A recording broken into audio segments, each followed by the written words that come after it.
Hi guys, welcome back to my channel. If you're new, welcome. My name is Nikki and I'm so happy you're here.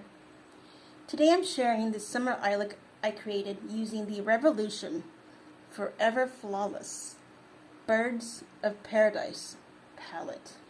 If you love makeup over 50, then you're in the right place. Let's talk about the palette.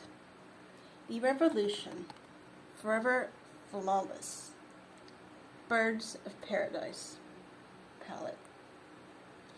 This is one of my favorite colorful palettes to use when I'm in the mood for a colorful look. I use the shade Cardinal, this one right here. I also use Toucan Clay, and I use the shade Take Flight. Absolutely stunning shades, easy to build up, easy to work with.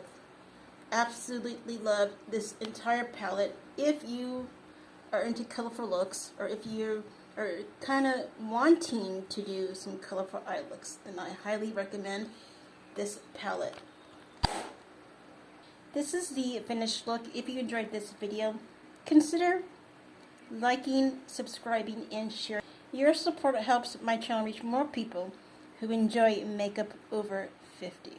Thank you so much for watching, and I'll see you in the next video.